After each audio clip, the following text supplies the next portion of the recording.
Ladies and gentlemen, welcome back to episode 71 of the Fat Katz Podcast. Obviously, Ward Sewell here, joined by Cam Taylor, and this is going to be a little bit of a different intro than we usually do, unfortunately. But if anybody's been watching the news, really over the last week, starting on Thursday, moving forward, there is a special place in not only my heart but Cam's heart as well that's been dramatically affected. Hurricane Helene has brought devastating damage to the Western North Carolina mountains. And both Cam and I went to school in the mountains. We still have a lot of friends from college that still live in the mountains.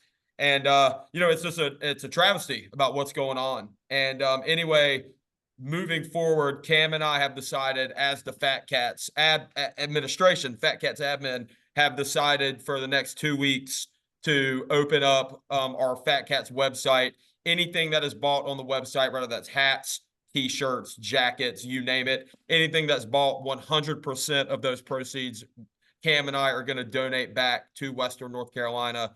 There's a multitude of different foundations, and we're just trying to make the best impact as we can. Obviously, Cam living in Charlotte and me living in Raleigh. Trying to make the best impact as we can. So, Cam, I know it's a little bit of a different intro. I don't know if you have anything to add to that, but yeah, man. I mean, like Ward said, like this is a place where some of our fondest memories happen out in the western part of the state. And me, all my family lives in Appalachia, and I spent most of my life in those mountains. So it definitely hits close to home. Like Ward said, we want to do everything we can do to help. Like we're going to donate our own money and our own time to help out that area. But if anybody was thinking about donating and you want, maybe you thought, I'd like to get some Fat Katz gear, this is a great opportunity. If you want to get Fat Katz gear, I promise you, like Ward said, every dollar, every cent that gets spent on our website over the next 2 weeks, maybe a month, whatever, is going straight to the hurricane relief out in the western part of the state, and Tennessee and Georgia and everything. So at the very least, if you can't donate or you don't want to donate, at least keep that part of the country in your thoughts and prayers, because we don't want this to be forgotten. Like if you've been to that area, it's very remote. There's no cell service once you get out of your house. So we don't want these people to be forgotten about, because it's going to take a long time to build back that part of the country, and we want to do everything we can to help. So anything you guys can do, we greatly appreciate it. We got our start where Fat Katz, the Western Carolina Catamounts, this show is directly from that, because we Cam, I wouldn't know you if it weren't for the mountains, brother. So exactly. Mountains have a special place in both our hearts, but for sure. But hey, and real quick too, if anybody wants to check it out, Cam will be channeling his inner JJ Watt. Even though Cam was a offensive lineman, he's gonna be channeling his inner defensive lineman, driving that Ram 1500 westbound and heading down to the mountains to support the hurricane efforts this weekend. So Cam, you're the man, and what you're doing is not going to go unnoticed. Yeah, man, I appreciate it. Kentucky's on a bye. Even if they weren't on a bye, I'd probably still be down there. But like I said, I want to do everything I can to help a place that is very close to me. And again, some of my fondest memories of my life happened in those mountains. So, like we said, one more time, whatever you guys can do to help, we greatly and don't. If you don't want to buy Fat Katz gear, that's fine. Donate to the Red Cross. Donate to the Baptist Health. They're doing it as well. So anything you guys can do, we'll greatly appreciate. And just to reiterate too what Cam was saying, we don't make money off of this in any way. I think, Cam, what is it, 60 cents a shirt? What we make, something like that? Oh yeah, without donating everything, I think we make 60% or 60 cents on every product we sell. Yeah. It ain't like we're pulling in the dough on everything. This is to support the Fat Katz. So this money is coming directly out of our pockets too. So it's not, we're trying to give a higher initiative, or more of a, we're trying to motivate more people to want to help make an impact. So yeah, Cam. Yeah, tough transition, but we do have a show to do. We're here for a reason. Before we get into it, I want to remind everybody, find us on Spotify, YouTube, Apple Podcast. You know that. Be a friend, tell a friend, like, subscribe, comment. Let us know what you think about the show, what we can do better, what you'd like to see. Instagram and TikTok at Fat Katz Pod. first favorite and forgotten this week, full plate, empty stomach. We do have a question of the week this week, Ward. A little bit of UFC news, a little bit of college basketball news, and then the lion's share of this podcast will be NFL and college football per usual during this time of the year. Do want to give a shout out. Alex Novak does an incredible Substack. If you are a sports bettor, we'll put the link in the description, but go check that out if you want your bets. And then Ward also has a friend who does picks. I do have a shout out, Cam. So good shout out to a good buddy of mine. Grew up with this guy, Hunter Bobrick. If you're a sports bettor and you want to make money, go follow this guy on Instagram. He's a big Notre Dame fan, big Steelers fan, and he posts every Saturday and Sunday. He posts his locks of the week. Past couple weeks, I've been cheating off of me a little bit. I look at his. I'm like, all right, I'll throw $10 on this game. And this guy doesn't miss, man. So Hunter Bobrick, I will drop his socials on here. Go check him out, and you might make some money with me. There you go. Hey, that's what we're all here to do. We're all here to stick it to Vegas and make as much money as we possibly. Screw Vegas. Ward, we start off every show with a segment called First Favorite and Forgotten.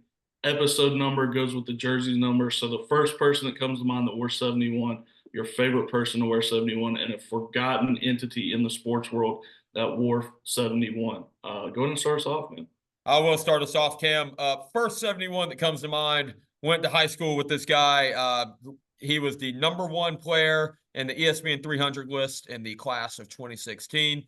He goes by the name of Dexter Lawrence, wore 71 at Wake Forest High School, obviously a 5-star. Went on to Clemson and was a absolute stud at Clemson, 2-time national champion there. Then was a first-round draft pick to the New York Giants, where he is now an all-pro nose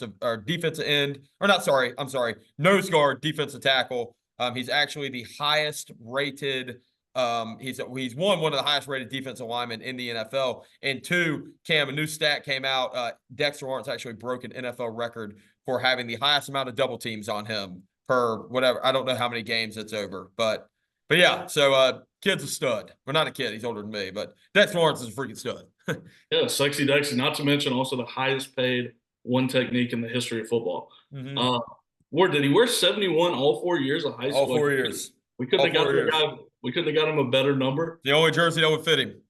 I believe it. They make usually 71, 74, 75. Those are the big guys. And when you're 6'6" and you weigh 330, and at this point we didn't have Nike jerseys, Cam. We had the big Russell jerseys. 71 was the only number that would fit him. So yeah, that's how he got 71. Hey, moving on from one humongous human being to the next, man, the first guy that came to mind for me was Larry Allen, the All-Pro Hall of Fame guard for the Dallas Cowboys in their heyday. Uncle Weezy sends me videos of this guy, benching 700 pounds, squatting 1,000 pounds. He was incredible. I wish I was alive and actually got to watch him. But Larry Allen's definitely the first guy that came to mind. Love it, Cam. Love it. And then next, forget Larry Allen. Yeah, I know former Cowboy is a legend. But next for me, Cam, sticking with the offensive line, my favorite is not the San Francisco Trent Williams, but the Washington Redskin Trent Williams. Best offensive tackle in the league now and then. Unfortunately, he did decide to move on to bigger and better things in San Francisco. But Cam, we'll get into it later on, but I think the boys may be coming back up than where we were. But anyway, yeah, if you guys want to hear an interesting story, go dig in and listen to why Trent Williams left the Redskins. It's actually kind of really bad on our former ownership group and our former team that we had. But yeah. Well, if you didn't know, and if you didn't already think that Dan Snyder was a scumbag, go watch what he did to Trent Williams, and it'll either further your belief that he's a scumbag or maybe start your belief that he's a scumbag. Yeah. But my lasting memory of Trent Williams, unless I guess he wins a Super Bowl, will be him at midfield walking up to Richard Sherman and saying, "I'm going to sock you in your end." Yeah. And Sherman says, "Do it." And next thing you know, a right hook comes out of nowhere. So Trent Williams is one of the best of all time. Yeah. Moving from one great left tackle to another, I guess we're doing a little song and dance. Jason Peters was my favorite, number 71. He started out as a tight end. He was drafted as a tight end, moved in. Did not know that. He's going to be an Hall of Fame. He's a perennial All-Pro left tackle for the Eagles. So Jason Peters. And, he played left tackle until he's like 39 years old. Yeah. So Peters. I don't know what it is, Cam. We're keeping it hard in the NFC East for some Yeah, reason. Dex, Larry, Jason, Trent, all current or former NFC East guys. Yeah. But Cam, sorry I cut you off. I got excited. Anything else you want to add about Jason? No. Jason Peters, one of the best to ever do it. He is one of the best to ever do it. My next one, Cam, I bet most people forgot about this because this is probably the last time they've done this. 1971 Super Bowl champions, Dallas Cowboys. They probably ain't done it since.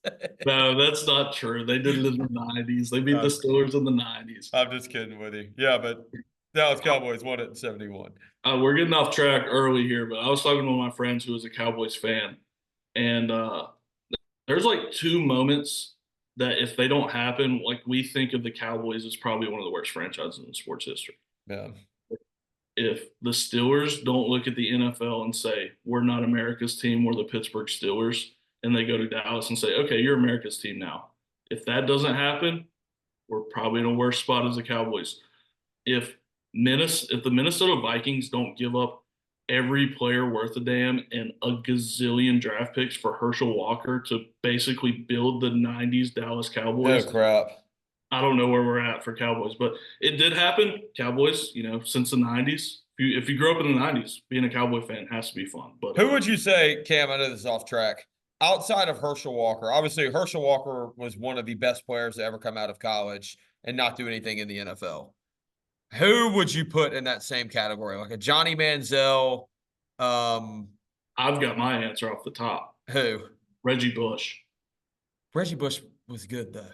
He wasn't like he played 12 years in the league, so he was the best college football player, and then he was like a mid-tier running back for most of his Yeah, got a good point there. The first one that came to my mind was Johnny Manziel. Yeah. Marcus Dupree, I've got his Oklahoma jersey in my closet, but he went to the USFL and then went to the NFL and was not very good. But yeah.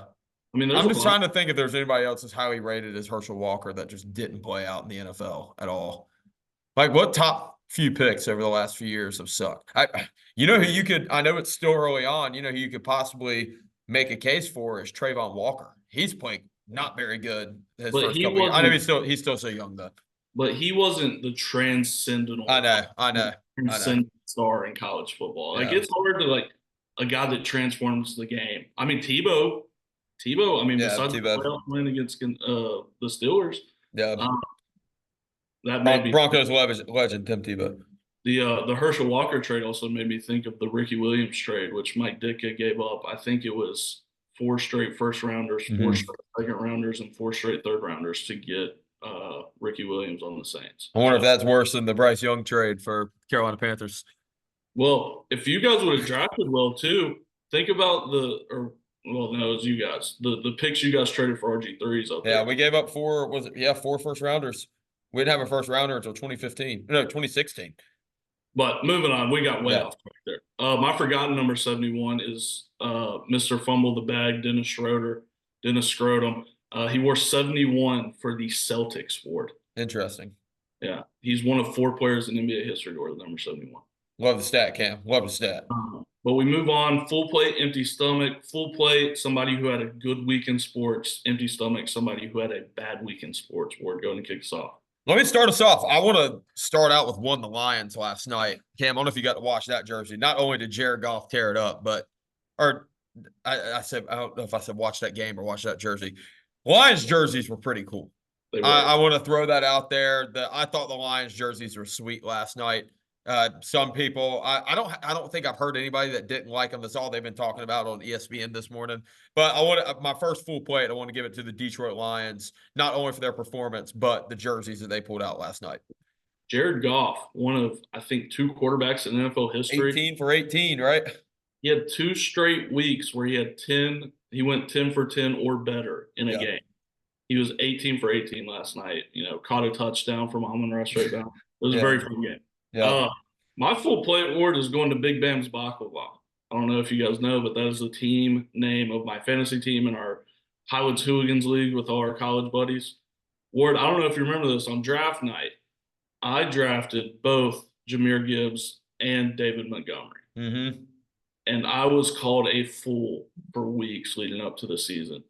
and I am now 4-0 in the best team in the league. So I do want to give a shout out to the Big Bams Baklava for fighting for me and put me back on top of this league. Yeah, I know we didn't record last week, but y'all Cam kicked my ass. So Cam is the real big dog. He has the crown back until we play again. So, but Cam did kick my ass. But Cam, love it. Your team is very good. You're putting up a good team. My team is playing good until Tua decided to get hurt, and now H-Ine and Jalen Waddle just forgot how to play football all of a sudden. But Well, anyway, it's tough when you've got Pro Bowl Snoop Tyler Huntley as your quarterback, I will say. valid point. Valid point. But cool. Well, Cam, jumping forward, I wanted to give a full plate as well to Jayden Daniels. Speaking as a Commanders fan, Redskins Commanders fan, I'm almost 25 years old.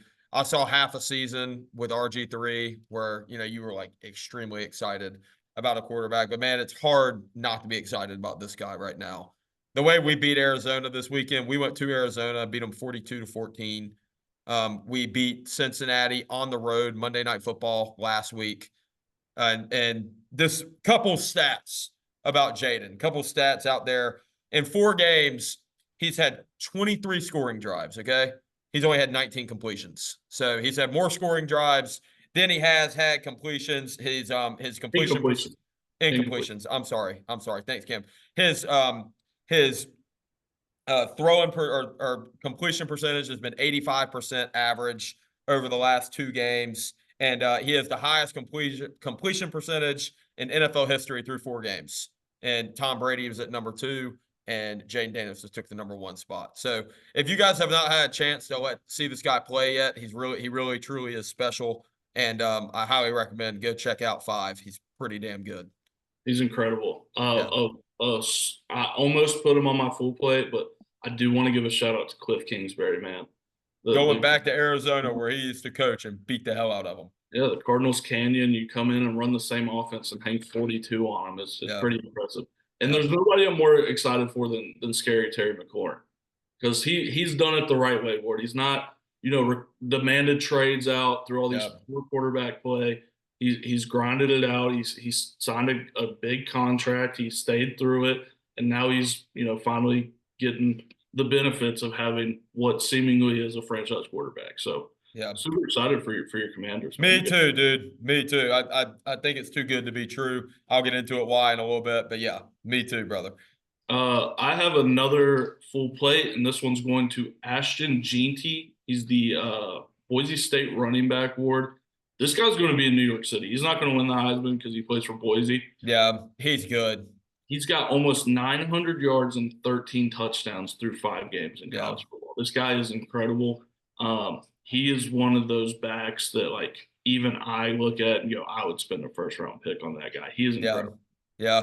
Cam, I'm honestly can't believe neither me or you threw Alabama in this first and full plate empty stomach. But anyway, Cam, I'm gonna run through my 2 really quick. I have 2 empty stomachs. First empty stomach is the national media. If you've watched ESPN the last 2 days, they have not stopped talking about Jayden Daniels. They've not stopped talking about the Commanders. Dan Quinn, leave us alone, guys. That's all I got to say. Let us do our thing in peace, because nothing good is going to come out of all the media coverage we're going to get. A lot of the fans like it. I don't. I personally don't like it at all, because I've seen this story happen a few other times where we just, go downhill. But anyway, so national media is my full stomach. My next full stomach, Cam, Carolina Tar Heels. They suck. They stink. God, they suck. Front one, we didn't record last week. JMU hung 70 points on you at home in Chapel Hill, in Keenan Memorial Stadium. Carter Finley West is what they call it in Raleigh. 1, you let JMU hang 70 on you. 2, you go on the road to Duke. You're up 20-0, and you blow it to Duke. Duke, Cam. So yeah, Carolina Tar Heels.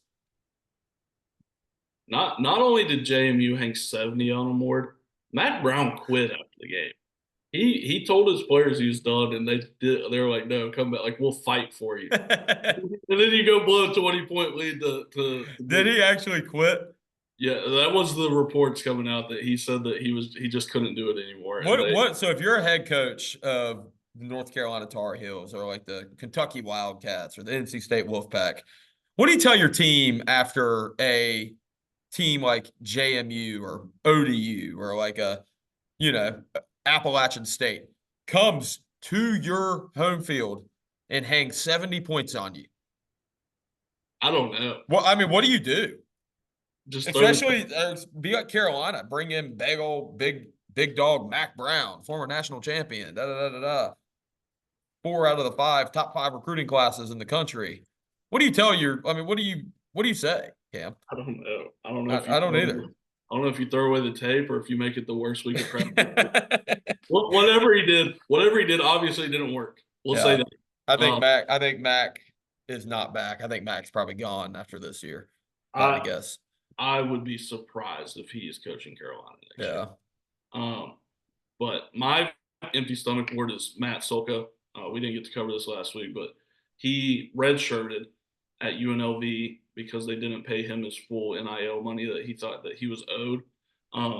This was a guy when he entered the transfer portal who was he completed 48% of his passes. UNLV comes out. They also took a transfer from Campbell, and he ended up winning the game like 49-7. Mm-hmm. So if you're Max Sulka right now and you thought you were going to big dog this and, get your money, and your backup comes in and hangs 49 and you're still a top 25 team, like that's got to be a bad look, right? Yeah. But yeah, Ward, we move on to question of the week. I came up with this because it was asked. Great question too, by the way, Cam. Great question. Somebody asked me this and I couldn't give them an answer. Is there any amount of money, and what would that amount of money be if you were to take it, that would make you never be able to watch football again? Is there an amount of money? And if there is, what is it? Depends on how State and Washington are playing, because there's been a few years where I don't. No. This is not a year. This is the rest of your life. You are never allowed to watch football again. Money doesn't buy happiness, Cam. You know what they say. So yeah, I'm gonna say no. I'm a football guy through and through. Well, what do you and all your friends talk about? Football. 50% of the time. Football. What do you and your dad talk about when you're sitting at the dinner table? Football. Well, and you can only talk about the weather so damn much, Cam. Yeah, and not to mention, if you're hanging out with your buddies and they're like, "Hey, let's watch the game," you have to leave. Yeah. You can't watch it. Or if you go to a bar to go drink a couple beers with your buddies, football game's on. See you. You got to turn your head. Yeah. But my thing was, my pastime and what I enjoy is watching football. Mm-hmm. So if I had all the money in the world, but I couldn't do what I like, what's the point? What am I going to find that takes the place of football? Maybe golf, maybe. Okay. But even at that point, I'd just be so pissed off with golf. Yeah. I'm pissed off with golf right now, dude. I played so bad this past weekend. Tell us about it. Let's hear about it. I'm going to get a lesson. That tells you anything. That's how bad you played? Yeah, I played bad. I played bad. I put one drive in play out of 18 holes. I put one drive. I probably hit my driver 12 times. One of them was in play. I was so fed up, man. I have that golf tournament in Myrtle Beach second week in November. I'm going to get lessons. I don't care how much it costs. This needs to get fixed. Was it just the driver or was it everything? Majority of the driver. Everything. I couldn't hit my irons where I was hitting them good. It's just everything goes right or left. It won't go straight. I'm hitting the hell out of the ball, man. It's just either going that way or that way, not that way where I want it to go. If you've never played with Ward, if you ever get the chance to, watch him hit his wedges. Ward hits his wedges higher than maybe even pro guys. I've never seen somebody hit wedges as high as Ward. Ward could have a 50-yard chip shot, and he'll hit it 100 yards in the air and it'll land 2 feet from the pin. Yeah, it's either going right or left, but not where I damn want it to go. So, Cam, I appreciate it, but yeah. Yeah, man, I feel like golf lessons for me would be a waste of money because once all they can do is hurt, not help. Or all they can do is help, not hurt. Ward, there's just something about standing over a ball where every amount of practice, everything you've ever thought, it just goes out the window. Oh, I know. It's I'm going to hit this ball. Especially once 4 Miller Lights get drank, then it's just we're swinging away, boys. Keep your eye on the ball. For sure. So on record, we're both saying there's no amount of money that would ever make us not watch football again. Okay. Let us know what you guys think. I know we have some people in here that are baseball fans or basketball fans. Would that be it? Would there be an amount that you just, for 6 months out of the year, you don't get to watch your favorite sport? Yeah. Real quick, Ward, UFC 307 is coming up. We've got I got Alex, it pulled up, Cam. You tell me when you want me to start reading. yeah, Alex Pereira, Will Roundtree is the main event. Let's go and talk the main event. Like, what do we think is going to happen there, Ward? I'm not betting against Alex Pereira. No, me either. Are you? No, I'm no, not Khalil betting Roundtree. against him. Will Khalil Roundtree is Roundtree, good, but I'm not betting against Alex Pereira. yeah, he's a killer, and he's a guy who's never shot a takedown in his entire MMA career, so it should Yeah, be a stand and bang matchup. Roundtree does have one knockout power or one touch knockout power, but yeah, Alex Pereira is on the fast track to become one of the greatest to ever. yeah. I know, but Cam, you remember, man? It's just I have a weird feeling. Whenever Izzy and Sean Strickland fought, we thought the same thing. We thought Izzy was going to run through him. Izzy was like a minus 600 favorite. You just never know in this game. So I'm not like fully off the Roundtree wave. I do think Alex Pereira is going to win. Alex Pereira is opening up as a minus 525 favorite. So, which is heavy, That's a heavy, heavy, heavy. So yeah, big. I don't really know what to think, to be honest. I never not pull for the American. I do like Alex Pereira a lot. I'm not pulling for Roundtree or Pierre. I'm pulling for a good fight. So, Shama. Shama. yeah, there you go. There you Go ahead go. and read off. Go ahead and read off the next All interesting. right, Cam, co-main, Juliana Pena versus Raquel Pennington. No thanks. Yeah, it's co-main. It's the girls' fight. That Pena girl, I'm going with Pena because she beat Amanda Nunes. And if you beat the woman GOAT at one point, then I'm going to ride with you. And she's American. The Raquel girl, Pennington, is American as well, but she's 16-9. So give me Pena. There you go. All right, Cam, match 3. Jose Aldo versus Mario Batista. Is this really the main card? Yeah. Like, this is the main card. Let me show you. Give me I mean, there's no chance in the world I'm paying for this card. Give me Jose Aldo, man. He's having a resurgence in his career. Give me Jose. All right, I'm going with Jose Aldo too. He's not the favorite, but I'm going with him. All right, Cam, next fight. Caitlin Vieira versus Kayla Harrison. No thanks. Kayla Harrison is an American, and she opens up as a minus 950 favorite. So I'm riding with Kayla. I'm riding with USA. There you go. Yeah. So awesome. Cam, the first fight on the night is going to be Kevin Holland versus Roman Dolidze. Hey, give me Kevin Holland, man. Yeah, I'm riding with Kevin Holland too, and he's also the favorite. But this Roman Dolidze guy is from Georgia, the same place as Merab's from. All right, Cam, and then the one fight on the prelims we got to talk about. Wonderboy Thompson is fighting Joaquin Buckley, Jay Buckley. Yeah, Wonderboy and Buckley. Yeah, give me Wonderboy. I like Buckley a lot, but Wonderboy is a plus 170 dog, but I'm going to take Wonderboy too, Cam. I'm riding with you. Yeah, we're riding in the same truck this weekend, my friend. So me and Connor were talking about this. UFC did so much to stack the 300 card that now it's like starting to come back to bite them. These past few cards have been. The one, I will say, the card on October 25th in Abu Dhabi, it's Topuria versus Holloway. Yeah, that's stacked. That one's stacked. Card. But you know why? I don't know if you've noticed this, Cam. It's a common trend. A lot of Russians aren't fighting in the U.S. right now. No, they can't get. They can't get over here. So yeah, you're probably going to see. You're probably going to see a lot more of Abu Dhabi fights, specifically with the Russian presence. But yeah, kind of a shitty card. I am going to watch, not paying for it, but I mean, interesting one. Yeah, real quick, we'll do some quick news real quick. First of all, RIP Pete Rose, the Kembe Mutombo, and Chris Christopherson of the Highwaymen all passed. Yeah, yesterday. What?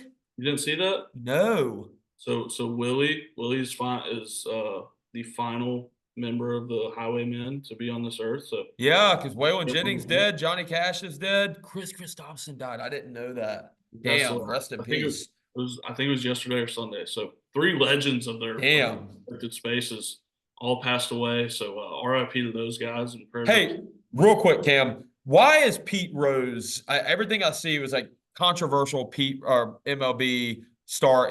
Pete Rose was juiced up, right? No. So Pete Rose was outlawed from the Hall of Fame because he bet on Cincinnati Reds games while he's playing. Oh, yeah. I mean, not so good, but oh.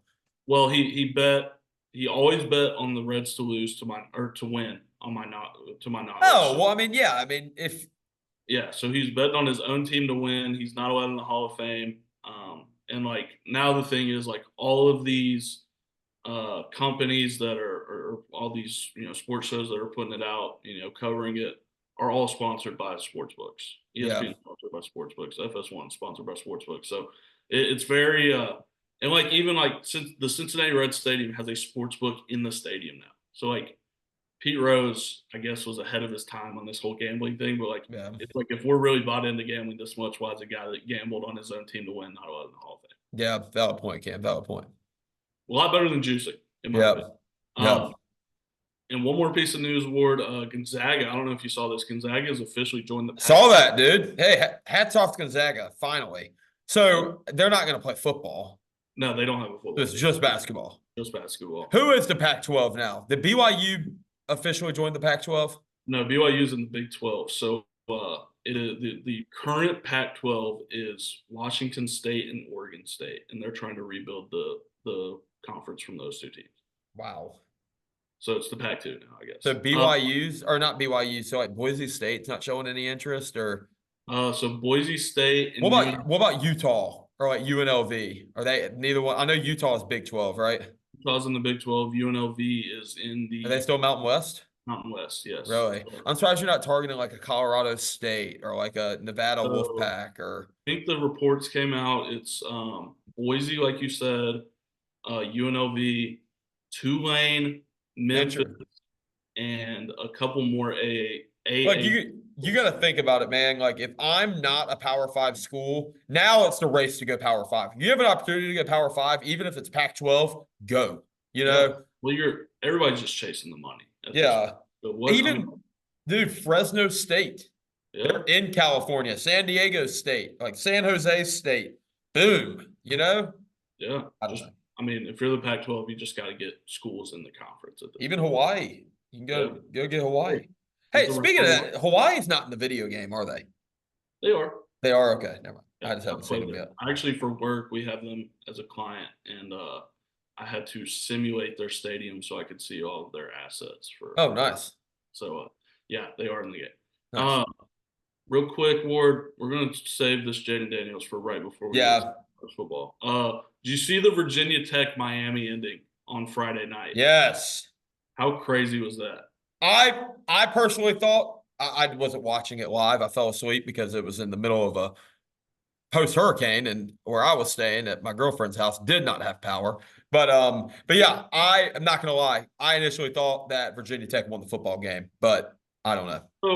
So I went back and watched, and yeah, I see why they didn't, but I thought they did originally. So to my blind eye, it looked like on the field it was incomplete, but they called it a touchdown. I never saw an angle where it showed you who had possession. Yeah.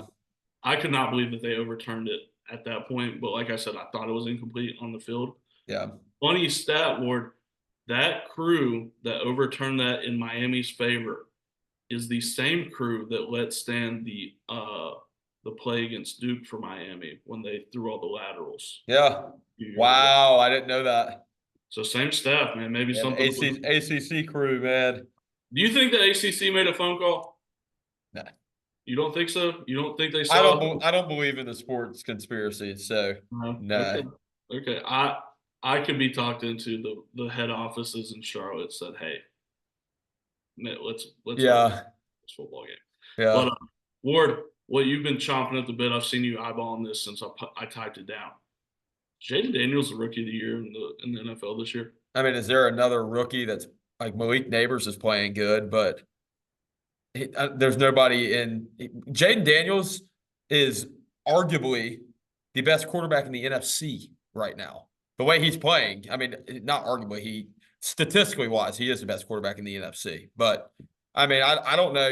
He's up there. That's all I've been talking about on ESPN, man. I listened to it, and it's just like adding fuel to the fire. I don't like I'm talking about it, but they're throwing him with names like Josh Allen, Patrick Mahomes, Lamar Jackson. They're throwing him with the big names, which kind of scares me a little bit. But statistically speaking, we play a Cleveland Browns team this week who does have a good defense. Cleveland's known for their defense. I think, we'll figure out this week. But I mean, the decisions he's made and the way he's carrying our offense, I don't see how you not. I mean, I know we're only one quarter through the year, but how do you not? Am I wrong? No, I agree with you. Like you said, Connor James is still in the draft. Drake May. Not the call That out. there's nothing that pisses me off more than that. Still, arguing with him on draft night about why we should have drafted Drake May. Oh man, How's Drake May doing? Back up. Tell me what else you think about Drake May. Next topic. I'm with you. I think it's a two-horse race between Neighbors and your boy Jayden Daniels. Usually this is a quarterback award. The only thing that I can think for Neighbors, and Neighbors is hurt right now, by the way. I know. Neighbors might save Daniel Jones's job. Oh my God, dude! I know. Do you imagine? God, Daniel Jones sucks so bad, man. He threw a touchdown against Dallas. It's the first touchdown he's thrown in MetLife in like 2 years. He ain't been hurt that damn long, you know. Oh, how about that, dude? If we got to the point where Malik Neighbors and Wando Robinson saved Daniel Jones's job, that would be all-time hilarious moments. Yeah. Ward, we move on. Just looking back at the last week of college football, we got to start it off with my Kentucky Wildcats. Man. Mark Stoops gets the first or second biggest win in his tenure as Kentucky's head football coach. Goes down to Oxford, 20-17 win over Ole Miss. He did something he's never done, something I criticized him for against Georgia. In Georgia, he kicked it. It was 4th and 7 on his side of the field, and he punted it. This week, he goes down to Oxford, 4th and 7 on his own 20, Ward, with 4 minutes left in the football game, and they run a fade ball to Barry on Brown, and he takes it 63 yards, set up what will be one of the craziest touchdowns in Kentucky football history. Gavin wins it, puts his head down at the goal line, ball pops up, our tight end catches it, falls right into the end zone. So, what a win for the Wildcats. And I know that I've had some select words for Mark Stoops, but he's got it right back on the right track. How about it, dude? You got to think about it, Cam. Outside of that, I know every team at least one time a year puts up a very bad performance. Outside of the bad performance against South Carolina, Kentucky's sitting pretty right now, dude. Yeah, you got to think about it. Y'all can be going into your bye week this week with 1 loss on your record, and it's a 1-point loss to Georgia, which is not a bad loss on the resume. Or you could be going in with a win over number 1 Georgia and a win over number 6 Ole Miss. So, hey, that's the way the cookie crumbles. Ward was asking me how the schedule turns out. We still have to travel to Neyland Stadium and play Tennessee. We still have to go to Austin to play Texas. 4 top 6 teams this year for Mark Stoops and company. Brutal schedule, but this is a good football team, and Brock Vandegrift just continues to get better. So, feeling a lot better about my Wildcats. Hey, who loses worse to Tennessee, us or y'all? If y'all lose, oh man, hey, we lost by 41. Tennessee. I'll put a caveat. If it's a night game, I think it's probably a 3-4 score game. Okay. Well, that's better than an 8-7 score game. It's better than losing by 41. If we get noon in Neyland, I think we could win that football game. Yeah. But if it's a night, we have no chance. Yeah. Hey, if you ever play Tennessee at Bank of America Stadium in Charlotte, you're in trouble. That's all I got to say. First-hand experience. Ward, we did see, keeping it in the state of Kentucky, the Louisville Cardinals, the best team since sliced bread, goes down to the Notre Dame Fighting Irish in South Bend. I think we all could have called this. I mean, if you watch this game, you're a sicko because it was on Peacock. But yeah, Louisville goes down. That's all I got to say. Yeah, Louisville goes down. I think I made money on this game. I bet on Notre Dame winning this, and yeah. Cam, let's jump to the good game, my friend. One quick question on Louisville. They have this tagline that they use. It's L1C4. They put it on all their hats. What does that mean? Can you guess what L1C4 means? No. Louisville first, Cardinals forever. Is that sounds like something from the TV show Friday Night Lights? So stupid. I can't stand them, man. Louisville. I'm so glad they lost. Moving on. Best game, probably game of the year so far. I mean, one of the best games I've ever seen. Alabama comes out, takes a huge commanding lead going into half, and you look up, and the final score is 41-34 Alabama. Georgia had a chance to tie the game. Carson Beck throws an interception. But how about this Ryan Williams cat, man? This true player line out. That kid is so good, man. I texted Justin Alfred. I was texting him about the football games. I texted him. We were texting about this game. I said, this Ryan Williams kid has a chance to be the best wide receiver to ever come out of Alabama. Yeah. And it Justin meant or thought I meant like this year. Like, no, not this year. Name another receiver that's done what this kid has done in his first 4 games in college football. So they put his stats upward against Devonta Smith's Heisman season. Their first 4 games, and he's outperforming Devonta Smith's Heisman season through 4 games. Wow, I didn't know that. But man, it's DeBoer is bringing in a new element to this offense where I've never seen Alabama look. When Alabama went up 30-7, whatever it was, I was like, holy shit. And then next thing you know, I start messing around eating chicken wings and bullshitting at the house. And I was watching with all my buddies, and I'm like, Georgia's down by 14. I'm like, dude, Georgia scores and gets a stop. This is a ball game. Georgia scores, picks off Jalen Milroe. And I'm like, holy shit, this is a ball game. And then from there, it's just boom, really turned into a ball game. They'll play again. That's what I kept saying. And I'm sure that's what the coaches said at center field or midfield. See you soon. The period of time, Georgia ties it up at 34. Yeah. You're like, man, Georgia's going to go win this football game. I thought they were. I'm not going to lie. And then the next offensive snap for Alabama, Ryan Williams makes a crazy acrobatic catch and then puts 2 Georgia defenders in a spin cycle and gets in the end zone. It was a nuts game. And I was watching that game, and I was like, how can you not love this sport, man? Yeah. How can you not love college football? This is incredible. But we move on. I did not say, how do you love this sport? The sport is incredible. When I was watching Illinois go down to Penn State 21. Dude, I didn't even watch that game. It was a very boring football game. Yeah, I watched it a little bit. One of my buddies I was with is a big Penn State fan, so we were switching back and forth, but mostly it was Alabama. Yeah, you get Penn State, Illinois. It's going to be a 3 yards of cut. Dude. Old school Big Ten football, and that's what it was. Yeah. Your Wolfpack Ward take down Dave Doran's last stop, the NIU Huskies. 24-17. Any lasting thoughts from this game? Yes, I do have lasting thoughts. Cam, the Wolfpack are in trouble. We're in trouble. Coming into ACC play, we're in trouble. Best team under Dave Doran in the history. No, we're in trouble. I kept telling everybody this. I thought we were going to be good, but I said every year we're supposed to be good. We're not good. The expectations don't go well. I think we'll beat Wake Forest this week. Okay, and then after Wake, is it at Wake or in Raleigh? In Raleigh, Wake just lost to Louisiana. Wake kind of sucks, so I do think we beat Wake Forest. I will be there at noon on Saturday. The week after that, Cam, we play Syracuse, 8:00, Raleigh. Night game. Carter Finley's going to be bumping. Kyle McCord might throw for 350 yards and 4 touchdowns on us. That is a huge... Dude. All year. Our defense, everybody's been criticizing the defense. Offense is playing good. Defense is playing awful. Defense played good against Northern Illinois. And you got to think, this isn't a bad Northern Illinois team. They did beat Texas A, or not Texas A&M. They did beat Notre Dame. Okay?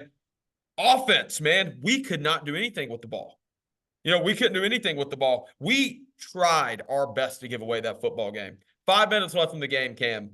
We punt 3 times. 3 times and give the ball back to Northern Illinois, and then defense just steps up. So we got a lot of stuff to work on, man. NC State, notorious. We start out slow every year. It's conference play is about to start up. It's a good time. Get them all out. At the end of the day, we are only 0-1 in the ACC. So yeah, man. I don't know. It's I think we're in trouble, but that's just me it is me speaking me. I hope not, but yeah. We'll see, Cam. I think people looked at this team. They saw the quarterback. Grayson McCall is highly rated. Yeah, he doesn't even start anymore. They saw KC Concepcion come off an incredible freshman year. Yeah. They saw Hollywood Smothers transfer in from Oklahoma. They saw the Duke back transfer in. They saw the other wide out. I forget his name. He's Noah Rogers, Ohio State. I think we looked over this offensive line. I think the offensive line every time, even the Northern Illinois, every time they snap the ball, they're 3 yards back in the backfield. Yeah. This offensive line is bad. This is one of the worst offensive line I can remember NC State having. Yeah. And the defensive line isn't much better, Ward. Like, we've seen time and time again. Devin Vaughn is very good. Number 1, he's very good. But just get gashed in the run game. Yeah. And outside of the center on the offensive line, like, it's just They can't pick up twists. They can't identify blitzers. They can't slide. They can't even self-slide the protection. You got a true freshman back there doing protection calls, Ward. Yeah. How bad it is. So I think this goes to don't look over the trenches when you're looking at teams going into the college football season. Yep. Valid point. There is still a lot of football left though, and we could make a statement. If we come out and we, if we beat Wake Forest by 21 points this weekend, like we should, I think Wolfpack Nation will be on high alert. Like, okay, we're back. But right now, there's a lot of boos. A lot of people are upset with the Wolfpack right now. Yep. Moving on to NFL, Ward. Similar game to Georgia, Alabama. You look up and the Vikings are up 28-0 on the Packers.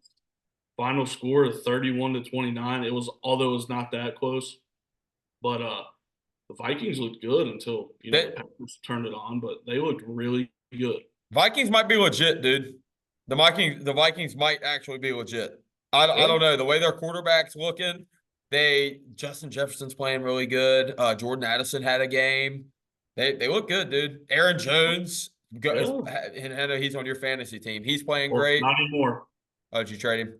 Yeah. You didn't see that trade? I did not. Aaron Jones and yeah. I remember that. Yeah. Aaron Jones, AJ Brown for CeeDee Lamb coming up. Sam Darnold, man, the resurgence in his career has been a guy who, he's a top 5 pick. He was the one quarterback coming out of UFC. And finally gets to a spot where it's a run first, and he doesn't have to be a world beater. We saw him in Carolina. He was one of the problems in Carolina, I was told. And he goes to Minnesota with a great defense, a good receiving core, and a run-first team, and he looks amazing. Yeah. Yeah, man. So I want to hear your thoughts on this game. What do you think about Steelers-Colts? What do you think about obviously you guys were up pretty big, and then, they came back. What's your thoughts on this? Wrong way. So Colts win 27. I'm sorry. You guys came back. My apologies. Colts win 27-24. You go into half down 17 rip, or 17-3 possibly, but I think it's 17-0. And then you come back and you make it you have the ball with 2 minutes left to go win a football game. I thought Justin Fields was the best player on the football field on Sunday. He was incredible. So is he still QB1 or not? Absolutely. You think Justin Fields is QB1? If it's my football team, he's quarterback 1 until unless he gets hurt, I guess. Are fans starting to call for Russ yet or not? Everybody I've talked to saw that game and said Fields has the tools to be the guy. Really? We know what Russ is, and my argument is go look at if you go watch that game, how many plays Fields extended with his legs? He scored 2 touchdowns on the ground. Yeah. He does look good running the ball, man. And there's idiots. I'm not going to call them people. There's idiots who are Pitt fans and Pittsburgh fans who are like, well, Kenny Pickett. If Kenny Pickett was the quarterback of this team, we would have lost this game 35-9. Yeah. 5-10. So, I'm not being crazy. I think Justin Fields he's definitely the best Steeler on the field. Yeah. He's maybe the best player on the field on Sunday. Yeah. He was incredible. There's no way we're in that game without Fields. He made play after play after play in the second half.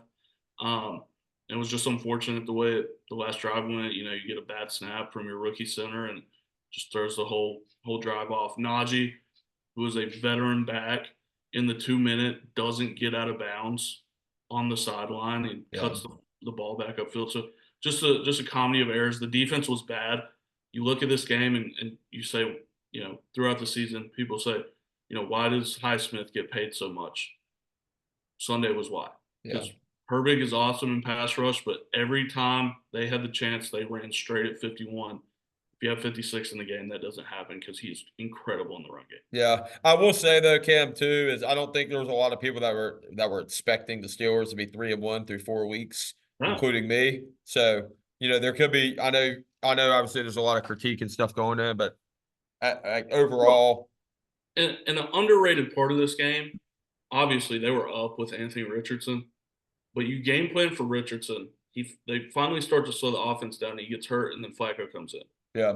You got to completely change your game plan. You're not going to get pressure because Flacco's going to get it out quick. Yeah. So and they're running a soft zone against Richardson, hoping he makes a mistake. Flacco, you can't do that because he'll just pick you apart down the field, and that's what Yep. happens. Yep. There's something about Flacco, just something I trust a little bit more about Flacco. Flacco. Oh, But Flacco. His ass is like 40 years old. could you I think imagine? he is actually 40 years. No, I think he's 39 in 11 months. He's 5 months old. He's 5 months younger than Anthony Richardson's mom. I saw it on SportsCenter. 8 days. Or He's 8 days. Yeah, 8 Yeah. days younger than Anthony Richardson's mom. Could you imagine if he was still in Cleveland right now, by the way, and they were still playing Deshaun? Deshaun Watson's bad, man. We won't get into it. I don't think I Yeah. have him on here. But how about the Eagles, man? They suck. Eagles go They don't suck, but they've done nothing to get better. Outside of, I mean, Saquon, yeah, but defensively, they just got gashed. And I have been saying, man, this Bucs team is good, They but are. not a good look for the Eagles, dog. And I know, you know, Philly fans are the most gruesome fans in sports. They're already calling for Nick Sirianni, who was in the Super Bowl 18 months ago. It's just, you know, crazy to think about. In their defense, they're down there two top wideouts. Yeah, they are. But that defense looked bad. Yeah. And Jalen Hurts looked bad. Yeah. And you know something else that nobody's talking about? What's that? How bad Jahan Dotson has looked for the Eagles. How do they keep getting away with it? How do they keep getting first-round draft picks for 6-rounders? How do they keep drafting for what? They don't get good football players. They get guys that PFF highly rated, and they put them on the roster, and it doesn't work. Jahan sucks, man. I mean, he played a lot better for us than he is for them. I don't know if this is a system or what. I think he has 3 catches through 4 games. Yeah, and he was the wide receiver. I mean, on paper, he's the wide receiver 1. I don't know who was last week. I don't know who. Probably Dallas Goedert, if you can count him as a wide receiver. I know he's a tight end, but I saw somebody, you were talking about Sirianni. Sirianni, if you haven't seen, he wears an Italian patch under his Nike logo on his shirt. Yeah. Or on his sleeve, maybe. Him and that dumbass security guard. Big Dom. I do not like that guy. But I saw somebody on Twitter say, why does Nick Sirianni feel the need to wear the Italian patch on his shirt as if his actions and his attitude on the sideline don't tell us everything we need to know about his heritage? I thought that was pretty fun. Yeah, that's a good one. Where do we move on? What we thought was going to be game of the week. Bills-Ravens Sunday night. Yeah, dude. Ravens just Derrick Henry, man, 235 yards, 2 touchdowns. Yeah. Derrick Henry has one of these games. He's good for 1 to 2 games a year where he's just going to drop an insane stat line and do something like this. He's incredible, and they're blocking up front. I mean, they dismantled that Bills defense. Oh, I know. And the Bills, you know, I was saying the Bills might be the best team in the AFC. The Bills got exposed last night. If you want to beat the Bills, watch what the Ravens did. Yeah, and make Allen uncomfortable and man up their receivers because their receivers are not good. Yeah. So I think the Bills got exposed big time on national TV by what is one of the best teams in the AFC, even though their record doesn't. Yeah. And hey, we got to throw in there too, or throw in there again too. Chiefs won again. I don't know how much of an impact Rice being out is going to have on them. Huge. That's their wide receiver 1. Man. Yeah. I saw that they're about to start targeting. How's Juju been playing for the Chiefs? I think he saw his first snaps for the Chiefs when Rice got hurt. I know he dropped a touchdown pass against the Ravens week 1 because I had a FanDuel thing for him and I was cheering for him the whole time and Juju shit the bed. But yeah, I don't know how he's been doing. I don't know what his deal is now. I know Xavier Worthy had another big play. He's pretty good. I'm just curious I know Patrick Mahomes has got it done with worse weapons before, At the end of the day, Patrick Mahomes is going to get it done, but I don't know, man. It is pretty big too, and the way he got hurt too off of Patrick Mahomes' tackle. Yeah, you say he's done it with worse weapons. I mean, Pacheco out. They don't really have a running game right now. Yeah, that wide receiver. I mean, well, Sky Moore's getting real snaps for you. You're in rough shape. Yeah. Well, I mean, who was there? Wasn't there wide receiver 1? I can't remember who it was. The first year Patrick Mahomes won a Super Bowl.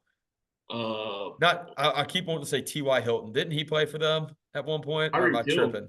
Tyreek Hill. I'm a freaking idiot. Yeah, never mind. Scratch that. Bad take of the day. Scratch it. One year he did win it with Marquez Valdez-Scantling. Yeah. He threw the touchdown, the game-winning touchdown pass to Valdez-Scantling last year. Yeah, and Kadarius Toney was on those rosters. Kadarius Toney, yeah. Ward. Who's your favorite player? Mahomes. One of Ward's worst takes of all time was after the Super Bowl that they beat Philly. Kadarius Toney caught the game-winning touchdown, and all offseason he's like, dude, Kadarius Toney's going to take a jump. He might be one of the best receivers ever. And I drafted him probably the 3rd round, and his ass sucked. Oh, man. And like, Hollywood Brown's out for the year, too. Yeah, So, like, I saw that. Dude, their receiver, I mean, it's going to be Kelsey or bust, I guess. Yeah, Kelsey, he sucks, too. Well, All the tight ends in fantasy, especially Mark, do not get me started on Mark Andrews. I could throw Mark Andrews out of this building right now. He has pissed me off so much. Well, if it makes you feel better, Ward, he's played 33% of the Ravens snaps this season, and 98% of them have been run plays. It's messed up. I was about to make a comment, but I'm going to keep that to myself. Moving on to college football, man. We got a terrible slate of college football. God, we do, don't we? Kentucky's on a bye, which is the biggest travesty of them all. But NC State taking on Wake Forest. You put Wake Forest State here. No. I meant Wake Forest and then State was a favorite. I messed that up. But yeah, Wolfpack, Demon Deacons, Raleigh Wood. Give me the Wolfpack. Winning, covering. Wake State. NC State, 4.5-point favorites. Give me State to win and cover. Yep. The only top 25 matchup this week, Ward, Missouri goes to College Station, takes on the A&M Aggies. A&M -2-point favorites. I bet on a team to go into the Aggie land and win a game earlier this year. I'm doing it again. Give me Missouri to win outright. Who did Missouri beat this past week? Because they looked like shit against Vanderbilt 2 weeks ago. I don't know. Yeah, maybe Missouri. Maybe we'll find out about Missouri. I don't know. I was so immersed in Kentucky all day that, like, outside of Kentucky, Ole Miss, and Georgia, Alabama, I didn't really, like, comprehend football. What noon game did you watch? Kentucky. I thought y'all were 3:30. No, y'all were noon. That's right. Yeah, y'all were noon. It was an 11 a.m. local time. That's right. Yeah, I forgot. For some reason, I thought y'all were the 3:30 game. But yeah, Mizzou A&M. I bet A&M last time beating Notre Dame. Didn't happen. Give me Dorkwitz and those Tigers going down there to College Station and running them up. Hey, how much money would somebody have to give you, or how much would you have to bet? I wonder. I'm completely messing this up. If somebody bet College Station hosting 2 college game days through the first 5 weeks of the NFL season, I wonder what the plus minus odds would be on that. Plus 2,200. I have no clue, but I do know that Dorkwitz and the Tigers, as you say, are going to take that short flight from Como all the way down to Aggie land. And you know what? Can I say one thing on this A&M job? Let's hear it. I think I said it when it happened, but Mike Elko getting praised by the A&M fan base is one of the funniest things I've ever seen. Yeah. People don't talk about, they ran Stoops out. He was there for 20 minutes. Yeah, so why did they run him out? What did he do?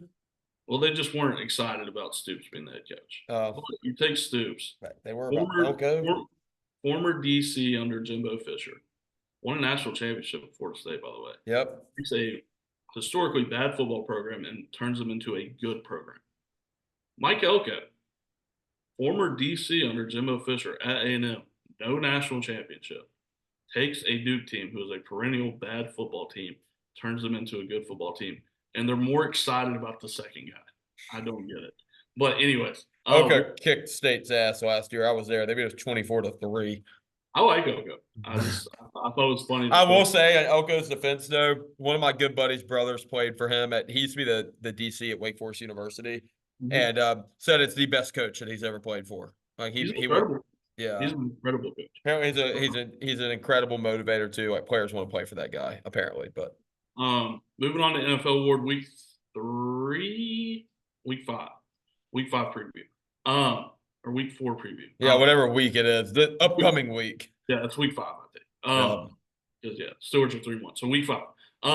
Bucks and Falcons. I think that's the game of the week.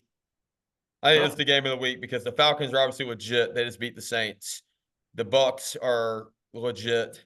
The Bucks just beat the hell out of the Eagles. I think this game could have a lot of implementations, whatever the word is, on who wins that NFC South division because everybody was shitting on the NFC South, but they're kind of good. Is it in Tampa? I do not know that. I don't either. But I don't know, Cam, who are you taking? I'm going with the Bucks because I watched the Bucks firsthand.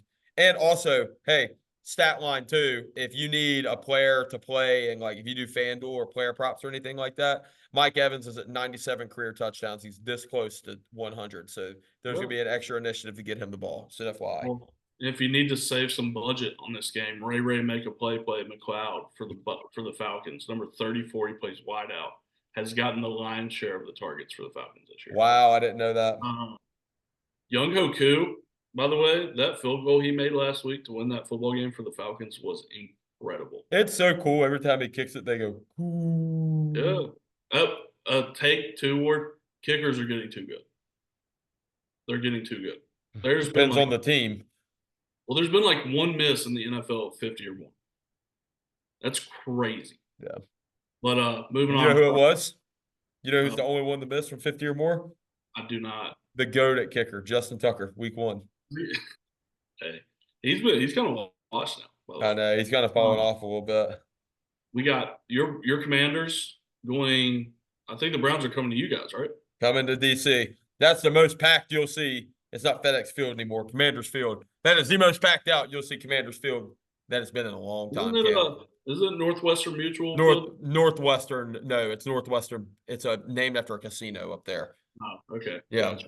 I'm telling you, man, that place is going to be rocking on Sunday. We're a 3.5 point favorite. Already bet on us winning and covering. Cam. I think you guys are going to win this football game. This Browns. If we start out 4-1, dog. Woo! It's going down in Commanders land. That's all I got. Do you remember what your preseason prediction was? 6 wins over on. My preseason prediction was what was it? I got 8-9. I always bet us go one game under 500. 8-9. Okay, hey, you're almost there. I think I might have said it was either 7-10 or 8-9. It was one of the two.